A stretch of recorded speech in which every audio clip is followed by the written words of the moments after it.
ጤና ይስጥልን። ሰላም በኢትዮጵያና በመላው ዓለም ላላችሁ የተከበራችሁ ተመልካቾቻችን፣ ከቀዳሚ መረጃ የዕለቱን ለእናንተ የመረጥነውን መረጃ ይዘን ቀርበናል። አብራችሁን ቆዩ።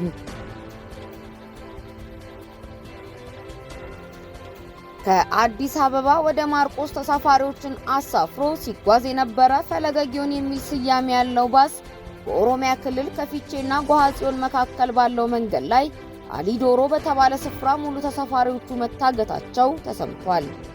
ሹፌሩን ጨምሮ 50 የሚሆኑ ሰዎችን አሳፍሮ እንደነበረ የተገመተው ባስ በግምት 2 ሰዓት ተኩል አካባቢ በታጣቂዎች ተመትቶ ተሳፋሪዎች መወሰዳቸው የዓይን እማኝ ሹፌሮች ተናግረዋል። በታርጋ ቁጥር A30273 የተመዘገበው ፈለገ ጊዮን የሚል ስያሜ ያለው አውቶቡስ ከአዲስ አበባ ወደ ማርቆስ ሲያቀና ነበር። መንገዱ 5 ሰዓት ተኩል ነው የተከፈተው። ከአዲስ አበባና ከተለያዩ አካባቢዎች የመጡ መኪናዎች ቆመን ነበር። የታገተው አውቶቡስ የፊት ለፊት ጎማውና መስታወቱ በጥይት ከመቱት በኋላ ሹፌሩን ጨምሮ ተሳፋሪዎችን ይዘው ሄደዋል ሲሉ ዓይን እማኙ ተናግረዋል። አክለውም የተወሰኑ ደቂቃዎች ከሚሊሻዎች ጋር ተታኩሰው እንደነበርና በርካታ ኦራል መከላከያዎች ተጭነው ከመጡ በኋላ ነው መንገዱም የተከፈተው እንጂ በአካባቢው ጸጥታ አስከባሪዎች ትግል ሊሆን አልቻለም ነበርም ብለዋል።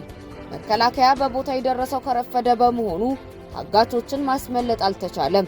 ቅዳሜ ዕለትም ታጣቂዎቹ በአካባቢው ተመሳሳይ ነገር አድርገው እንደነበር ሹፌሮቹ የገለጹ ሲሆን ሚሊሻና ታጣቂዎች ሲታኮሱ ነበር። ታጣቂዎች መኪናዎችን በመምታት ካስቆሙ በኋላ 5 የከባድ መኪና ሹፌሮችን ይዘው ሄደዋልም ብለዋል። ሹፌሮቹ ቅዳሜ ዕለት በነበረው ተኩስ ምክንያትም ለረጅም ሰዓታት ጎሃጽዮን ላይ ለመቆም ተገደው እንደነበርም ገልጸዋል። አግተው ወስደው 3 እና 4 ሚሊዮን መጠየቅ ልምድ አድርገውታል። ነገር ግን ከፍለህም በሕይወት ስለመለቀቅህ ዋስትና የለህም ሲሉ ምሬታቸውንም ገልጸዋል። አካባቢው የሸኔ ታጣቂዎች የሚንቀሳቀሱበት አካባቢ እንደመሆኑ በተደጋጋሚ ሹፌሮችና ተሳፋሪዎች የሚገደዱበትና የሚታገዱበት ሂደት ቢኖርም ችግር የሚፈጠርበትን ቦታ ለይቶ መጠበቅና አጋቾችን አድኖ መያዝ ባለመቻሉ ችግሩ እንዳይቆም እንዳደረገውም ተገልጿል። የአሜሪካ ድምጽ ራዲዮ ቪኦኤ የፕሬዝዳንት ትራምፕ ውሳኔን ተከትሎ ስራ ማቆም ጀምሯል። በዛሬው ዕለትም የቴሌቪዥን መስኮት ስርጭቶቹ ጨልመው የታዩ ሲሆን በአንዳንድ ሀገራት ደግሞ ሙሉ በሙሉ ሙዚቃ ብቻ እያስተላለፉ ይገኛሉ። በዓለም አቀፍ ደረጃ 1300 በላይ ሰራተኞች ያሉት ቪኦኤ በየዓመቱ የሚመደብለት የ267.5 ሚሊዮን ዶላር በጀት ተሰርዞ ሰራተኞቹ የግድ እረፍት ደብዳቤ ተሰጥቷቸዋል። 83 ዓመታትን ያስቆጠረው ቪኦኤ በዶናልድ ትራምፕ ውሳኔ በታሪኩ ለመጀመሪያ ጊዜ ስርጭት ያቋረጠ ሲሆን ውሳኔውንም በተለያዩ ሀገራት የሚገኙ ዘጋቢዎቹን አስደንግጧል። በኢትዮጵያ በ3 ቋንቋዎች በአማርኛ፣ አፋን ኦሮሞና ትግርኛ ስርጭቱን ያከናውን የነበረው ቪኦኤ በኢትዮጵያ የሚገኙ ዘጋቢዎቹን ከቅዳሜ ጀምሮ ስራቸውን እንዲያቆሙ የተነገራቸው ስም አይጠቀስ ያሉ የተቋሙ ዘጋቢ ተናግረዋል። ቪኦኤ አዲስ አበባ፣ ድሬዳዋ፣ ደሴ፣ ባህር ዳር፣ መቀሌና ሐዋሳ ያሉ ዘጋቢዎችን ጨምሮ በአጠቃላይ 11 ዘጋቢዎች በኢትዮጵያ አሉት። ከቪኦኤ ጋር በተያያዘ ብቻ ሳይሆን ቪኦኤ የሚገኝበት እናት ድርጅት ጋር በተገናኙ አገልግሎቶቹ ላይ አዲሱ አመራር የሚያነሱት ጥያቄ ስላለ የምንጠብቀው ነገር ነበር። ነገር ግን በዚህ ደረጃ አልጠበቅንም፣ አስደንግጦናልም ብለዋል። ጨርሶ ይዘጋል አይዘጋም የሚለውን የምናውቀው ነገር የለም። ስራ አቁሙ ብቻ ነው የተባልነው። የመጨረሻ ውሳኔ መቼ እንደሚታወቅ እርግጠኞች አይደለንም ያሉ ሲሆን ኢትዮጵያ ውስጥ ከ10 እስከ 15 ዓመታት የሰራን ሰራተኞችን ጨምሮ ከተቀጠረ ወር እንኳን ያልሞላው ሰራተኛም ነበር። እስካሁን ዩኤስአይዲን ጨምሮ ተመሳሳይ ነገር የገጠማቸው የአሜሪካ ተቋማት ሰራተኞቻቸውን የቀነሱት ያሉት በዛ መንገድ ያስቀጥሉን ይሆናል የሚል ተስፋም አለን ብለዋል። በምንሰማው መረጃ ሙሉ በሙሉ እንዘጋዋለን የሚል ነገር የለም።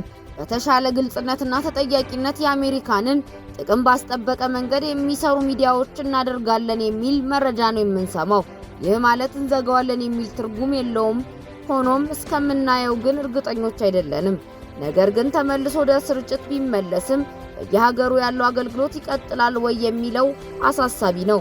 ሚዲያው ቀጥሎ እነዚህ አገልግሎቶች ካልቀጠሉ ለኛ ትርጉም የለውምም ብለዋል። ከዚህ ጋር በተያያዘ ዜና የዓለም ጤና ድርጅት ዋና ዳይሬክተር ዶክተር ቴድሮስ አድሃኖም የአሜሪካው ተራድኦ ድርጅት የውጭ የነፍስ አድን እርዳታ ማቆሙ በ8 ሀገሮች የኤችአይቪ መድኃኒት አቅርቦት ላይ ከፍተኛ መስተጓጎል ፈጥሯል ሲል ትናንት ተናግረዋል።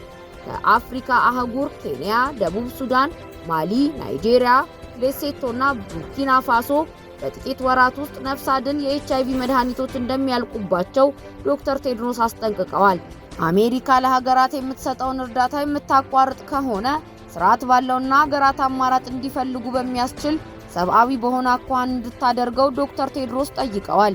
የኤችአይቪ መድኃኒቶች አቅርቦት መቋረጡ 10 ሚሊዮን ተጨማሪ ሰዎች በበሽታው እንዲያዙ እንደሚያደርግና ከበሽታው ጋር በተያያዘ 3 ሚሊዮን ሰዎች እንዲሞቱ ምክንያት ሊሆን እንደሚችልም ገልጸዋል።